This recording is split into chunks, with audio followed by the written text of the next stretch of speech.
ভার্বের কয়েকটা important question নিয়ে আজকের এই ভিডিওতে আলোচনা করব, যে কোয়েশ্চনগুলো বিভিন্ন পাবলিক ইউনিভার্সিটিতে সাধারণত এসে থাকে। তো আমরা প্রথম কোয়েশ্চনটা দেখি। হি ওয়েন্ট মেট। এখন আমাদের জানতে চাচ্ছে ওয়েন্টটা হচ্ছে কোন ভার্ব। তো আমরা জানি কি ভার্ব হচ্ছে দুই প্রকার, একটা হচ্ছে পাইনিট ভার্ব আর একটা হচ্ছে তোমার নন পাইনিট ভার্ব। তো এখন পাইনিট ভার্ব হচ্ছে আবার বেসিক্যালি দুই রকম, প্রিন্সিপাল ভার্ব দেন হচ্ছে মডাল অক্সিলারি ভার্ব। এখন আসি প্রিন্সিপাল ভার্বে। প্রিন্সিপাল ভার্বের মধ্যে হচ্ছে আবার তিন প্রকার, যেগুলো হচ্ছে একটা ট্রানজিটিভ ভার্ব, আর একটা হচ্ছে ইনট্রানজিটিভ ভার্ব, দেন হচ্ছে লিঙ্কিং ভার্ব। তো এখন আমি আসি ট্রানজিটিভ ভার্ব কোনগুলো। ট্রানজিটিভ ভার্ব হচ্ছে যা তোমার অবশ্যই অবজেক্ট থাকবে, সেন্টেন্সের শেষে অবশ্যই কি থাকবে, অবজেক্ট থাকবে। আর আসে হচ্ছে ইনট্রানজিটিভ ভার্ব। ইনট্রানজিটিভ ভার্ব হচ্ছে তোমার কি থাকবে না, সেন্টেন্সের শেষে অবজেক্ট গ্রহণ করবে না বা অবজেক্ট থাকবে না। এবার আসে হচ্ছে লিঙ্কিং ভার্ব। লিঙ্কিং ভার্ব হচ্ছে তোমার কি সাবজেক্ট এবং কি কমপ্লিমেন্টের কি একটা সেন্টেন্সের মধ্যে সাবজেক্ট এবং কমপ্লিমেন্ট হিসেবে কি করে থাকে, কাজ করে থাকে। এখন আমাদের জানতে চাচ্ছে হচ্ছে তোমার কি হি ওয়েন্ট মেট। এখানে ওয়েন্টটা হচ্ছে কোন ভার্ব। তো আমরা জানি হচ্ছে এটা হচ্ছে লিঙ্কিং ভার্ব। কি জন্য কয়েকটা লিঙ্কিং ভার্ব আছে যেগুলা স্পেসিফিক্যালি মুখস্থ শিখা থাকা লাগে। তো এখন হচ্ছে তোমার আমি একটা শর্ট টেকনিক্স বলে থাকি, বিএফএল স্টার কেজিসি। তো এই নেমোনিকের মধ্যে তোমরা এখানে যে জি দেখতেছো, এই জি এর মধ্যে হচ্ছে কি গু আছে। তো গু এর ফার্স্ট ফর্ম হচ্ছে তোমার কি ওয়েন্ট। এই কারণে ওয়েন্টটাই হচ্ছে তোমার এখানে লিঙ্কিং ভার্ব। তো আর একটা বেসিক্যালি তোমরা ধারণা নিতে পারো কিভাবে। এখন দেখো, এখানে যদি কোয়েশ্চন করে, এখানে সাবজেক্ট এবং অবজেক্ট হচ্ছে তোমার কি একই। এখন যদি আমি কোয়েশ্চন করে থাকি হচ্ছে ভার্বকে সে কি পাগল, অথবা কি পাগল কে সে, তাহলে এরকম একটা কি আনসার আসতেছে। দেখো সে কি পাগল, সাবজেক্ট আর হচ্ছে কি অবজেক্ট, এখানে একই আনসার আসতেছে। আর এদিক দিয়ে কোয়েশ্চন করলে দেখো পাগল কে, এখানে আনসার আসতেছে কি সে, পাগল হচ্ছে কে সে, তাহলে কি সে কে পাগল আর হচ্ছে পাগল কি সে। এইভাবে তোমরা কি জিনিসটা মানে লিঙ্কিং ভার্বটা শিখে রাখতে পারো। তো এই দুই প্রসেসে তোমরা লিঙ্কিং ভার্ব শিখতে পারো। আবার এখন আসি হচ্ছে তাহলে রাইট আনসার হচ্ছে লিঙ্কিং ভার্ব। এখন 2 নম্বর কোয়েশ্চনটা দেখো তোমরা, which one is an example of an intransitive verb. তো আমি একটু আগে বললাম কি উপরে দেখো, ইন্ট্রানজিটিভ ভার্ব কি করে না, অবজেক্ট গ্রহণ করে না, অবজেক্ট থাকবে না একটি সেন্টেন্সের শেষে। তাহলে আমরা অপশনগুলো টেস্ট করে দেখি। দা পেইন্টেড দেয়ার পেন্সেস গ্রিন। তো এখানে দেখো সাবজেক্ট আছে, দেন হচ্ছে পেইন্টেড, এটা হচ্ছে ভার্ব আর এটা হচ্ছে কি অবজেক্ট, তাহলে এটা হচ্ছে রাইট আনসার। দেন হচ্ছে সরি, এটাও একটা কি মানে ট্রানজিটিভ ভার্ব। এবার আসি হচ্ছে সি নাম্বার কোয়েশ্চনটা দেখো, উই এখানে সাবজেক্ট, বিলিভ হচ্ছে কি ভার্ব, দা বয় এটা হচ্ছে কি অবজেক্ট, তাহলে এটাও কি রাইট, এটা হচ্ছে কি তোমার ট্রানজিটিভ ভার্ব। এবার ডি নাম্বারে আসি, হি give the papers to the lawyers. এখানেও কি আছে, তোমার অবজেক্ট আছে, তাহলে শুধুমাত্র কোথায় অবজেক্ট নাই, এই বি নাম্বারে মাই ফ্যামিলি কি মুভ, এটা হচ্ছে কি ভার্ব টু অ্যানাদার সিটি। এখন আমরা ইন্ট্রানজিটিভ ভার্ব কেমনে চিনতে পারি, একটা কথা বললাম হচ্ছে তোমার কি ইন্ট্রানজিটিভ ভার্বের শেষে অবজেক্ট, ইন্ট্রানজিটিভ ভার্ব অবজেক্ট গ্রহণ করে না। আর একটা বিষয় যেটা বললাম হচ্ছে তোমরা যদি ভার্বকে কি বা কাকে দিয়ে কোয়েশ্চন করো তাহলে আমরা কি আনসার পাবো না। এখন যদি আমি কোয়েশ্চন করে থাকি ভার্ব মুভকে, দেখো my family move to another city. তো এখন আমি যদি কোয়েশ্চন করি মুভ কোথায় গেছে বা আমার ফ্যামিলি কোন জায়গায় মুভ করছে, তাহলে আমরা কি প্রপার আনসার পাচ্ছি না। টু অ্যানাদার সিটি বলছে, কোন সিটি বা কোন শহরে কোন জায়গায় গেছে, এটার কোনো প্রপার কি এখানে আনসার দেয়া নাই, সেজন্য এটা হচ্ছে তোমার কি ইন্ট্রানজিটিভ ভার্ব। আর এখানে তো আমি বললাম একটু আগে তোমাদের কি এই ভার্বকে যদি তোমরা কি বা কাকে বা এরকম কোয়েশ্চন করে থাকো, যদি কোনো আনসার না পাও তাহলে সেটা হচ্ছে তোমার ইন্ট্রানজিটিভ ভার্ব। তো এখন গেছে হচ্ছে তোমার কি 2 নম্বর কোয়েশ্চন। আমরা এখন থার্ড কোয়েশ্চনটা দেখি। তোমার থার্ড কোয়েশ্চন হচ্ছে,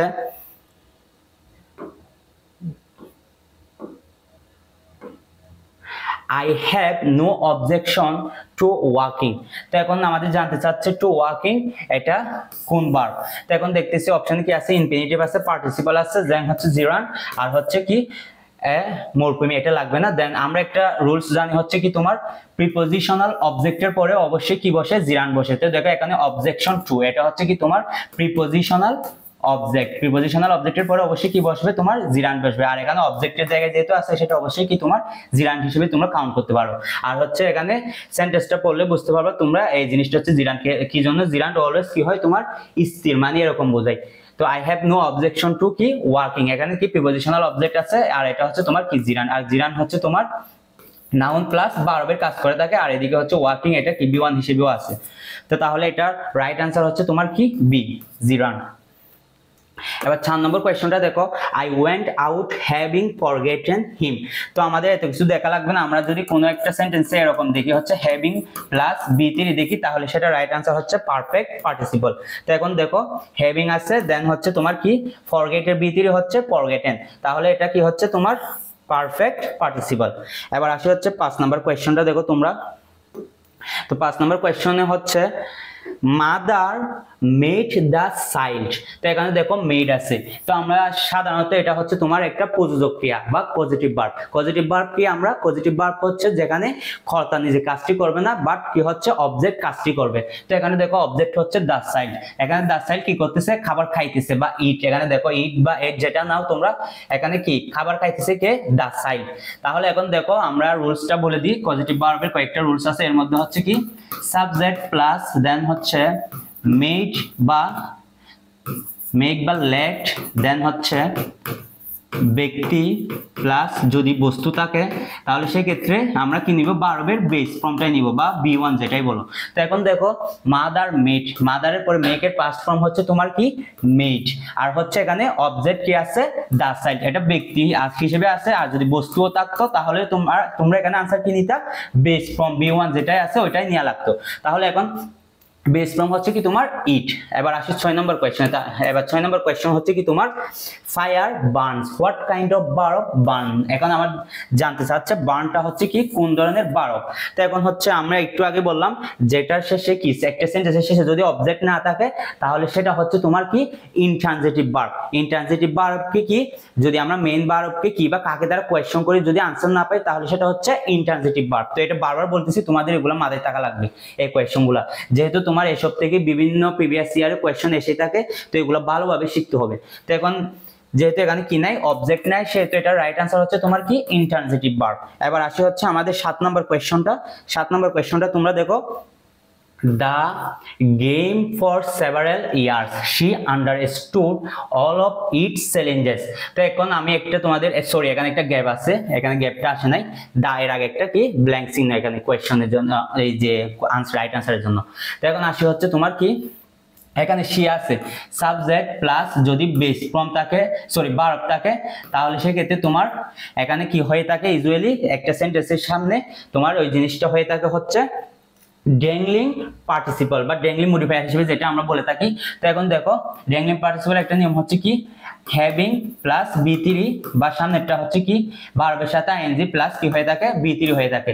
তাহলে এখন তোমার রাইট আনসার হচ্ছে এখানে কি having played the game for several years she understood all of its challenges। তোমরা অবশ্যই কমার পরে কি দেখবা, পরের অংশের সাবজেক্ট প্লাস হচ্ছে ভার্ব থাকতে হবে, তখনই তোমার কি হবে ড্যাংলিং পার্টিসিপল হিসেবে having প্লাস বি3 বসবে, নয়তো অন্য ক্ষেত্রে এটা বসবে না। আর একটা তোমরা যদি এভাবে না বুঝো তাহলে সেন্টেন্সটা বুঝিয়ে তোমরা কি রাইট আনসার করতে পারো। দেখো এখানে নয়তো the game for several years একটা মানে অনেক আগে কাজটা কি সম্পন্ন করেছে, এখন কি সে নতুন আরেকটা কাজ শুরু করতে যাচ্ছে বা কিছু একটা সে চ্যালেঞ্জের কি বুঝতে পারছে চ্যালেঞ্জ সম্মুখে, তাহলে এটা হচ্ছে প্রেজেন্টে, কমার পরের অংশ হচ্ছে তোমার প্রেজেন্ট ফর্মে আছে, তাহলে সেই ক্ষেত্রে তোমার কি করতে হবে, হ্যাভিং প্লাস বি3 নিতে হবে, পারফেক্ট পার্টিসিপল গ্রহণ করতে হবে।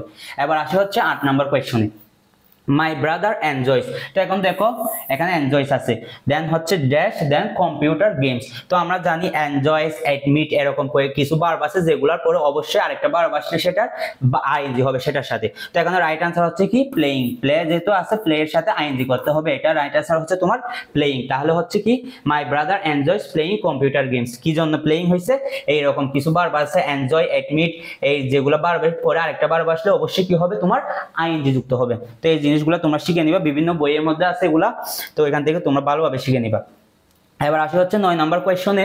9 নম্বর কোয়েশ্চনটা তোমরা দেখো, হি বিকেম এ পলিটিশিয়ান। তো আমি একটু আগে বললাম তোমাদের লিঙ্কিং ভার্বের কথা, যেখানে বিএফএল দিয়ে আমি একটা নিমোনিক বলেছিলাম যে বিএ দিয়ে হচ্ছে তোমার বিকাম, আর একটা হচ্ছে তোমার লিঙ্কিং ভার্বের মধ্যে কি বি ভার্ব, এই দুইটাই হচ্ছে তোমার কি লিঙ্কিং ভার্বে। তো বিএফএল এর যে পাস্ট বি আছে ওইটার জন্য প্রথমটা হচ্ছে কি বিকাম এন্ড দেন হচ্ছে তোমার বি ভার্ব, এগুলো হচ্ছে তোমার কি লিঙ্কিং ভার্ব। তো আরেকটা আমি যে জিনিসটা তোমাদের বলেছিলাম হচ্ছে কি যদি সাবজেক্ট এবং কি অবজেক্ট যদি একই হয়ে থাকে সেক্ষেত্রে সেটা হচ্ছে কি লিঙ্কিং ভার্ব। তো এখন দেখো সে কে, সে একজন পলিটিশিয়ান, দেখো সাবজেক্ট অবজেক্টকে বললে কি রাইট আনসার আমরা পাচ্ছি, বা এভাবে বলে থাকো পলিটিশিয়ান কে, পলিটিশিয়ান হচ্ছে কি সে, তাহলে কি সাবজেক্টকে এখানে আমরা কি সেম মানে সেম মিনিং দিচ্ছে এখানে, সে কে পলিটিশিয়ান বা পলিটিশিয়ান কে সে, তাহলে কি রাইট মানে একই রকমের অর্থ আমরা পাচ্ছি। আর ওই তোমরা মানে এই দুইটা থেকে যে কোনো একটা মানে তোমরা যে কোনো একটা চুজ করতে পারো। তো আর এখন হচ্ছে তোমার এটা রাইট আনসার হচ্ছে কি তোমার লিঙ্কিং ভার্ব। এবার আসি হচ্ছে 10 নম্বর কোয়েশ্চনে, going there he found his friend absent. তো এখন জানতে চাচ্ছে গোয়িংটা কোন ভার্ব। তো এখন আমরা এখানে কি জানি, জিরান্ড, নাউন, আর একটা হচ্ছে পাস্ট পার্টিসিপল, প্রেজেন্ট পার্টিসিপল। তো আমরা জানি হচ্ছে কি প্রেজেন্ট পার্টিসিপল তোমার কিসের কাজ করে থাকে, প্রেজেন্ট পার্টিসিপল ভার্ব প্লাস অ্যাডজেক্টিভের কাজ করে থাকে, আর হচ্ছে বি1 প্লাস আইএনজি হয়ে থাকে।